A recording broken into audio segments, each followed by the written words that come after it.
ఇప్పుడు నేను మురుమురాళ్ళతో వడ చేస్తున్నాండి. మురుమురాళ్ళను కడిగి స్ట్రైనర్ ఇలా వేసుకొని తర్వాత ఈ ఒకటి రెండేమో మురుమురాలు అయితే ముప్పావంత ఏమో సూజీ రవ్వ పోసుకోవాలండి. పోసుకొని ఇలా కలపాలండి. తర్వాత సూజీ రవ్వ ఎంత పోసినామో కర్డ్ కూడా అంత వేసుకోవాలండి. మీ దగ్గర ఒకవేళ కర్డ్ లేకుంటే మజ్జిగ కూడా పోసుకోవచ్చండి.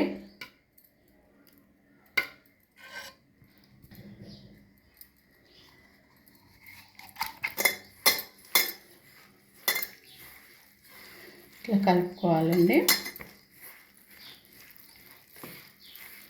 వాటర్ పడతాయండి, చూసుకుంటూ వాటర్ కూడా కలపాలండి. 10 minutes ఇట్లా నానబెట్టాలండి దీన్ని. అప్పట్లోగా నేను పల్లీ చట్నీ చేసి చూపిస్తానండి. చట్నీ చేస్తానండి. పల్లీలు వేసుకోవాలండి ఫస్ట్, తర్వాత మిర్చి వేసుకోవాలండి, కొంచెము అల్లం వేస్తుందండి.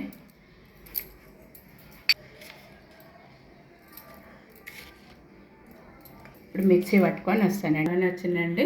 ఇప్పుడు పోపు చేస్తానండి. పోపు చేసుకొని వచ్చిన పోపు కూడా కలిపేస్తానండి.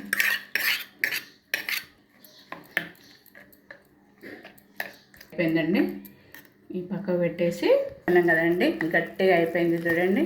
దీన్ని ఏం చేయాలంటే ఒకసారి మీకు కొంచెం మిక్సీ పట్టాలండి, అంతా కలిసిపోతుంది, మంచి మెత్తగా అయిపోతుంది. సాల్ట్ వేస్తుందండి. మిక్సీ పట్టుకొని వచ్చిన సాల్ట్ వేస్తుందండి. పచ్చిమిర్చి వేస్తుందండి.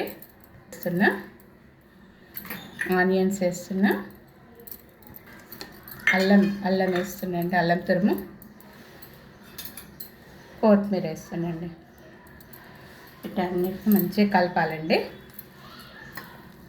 దీని మీద ఇట్లా పెట్టుకోవాలండి. ఇట్లా పెట్టుకొని ఇట్లా వేసేయాలండి. అట్లా మంచిగా పడుతుంది.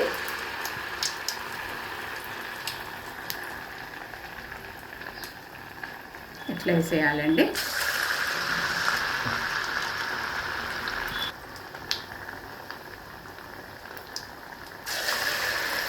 చూసారండి, ఇట్లా మురుమురాళ్ళతోని వడలు చేసినామండి.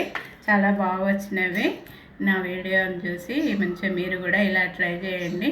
నా వీడియోకి ఒక లైక్ చేయండి, షేర్ చేయండి, సబ్స్క్రైబ్ చేయండి. బాయ్.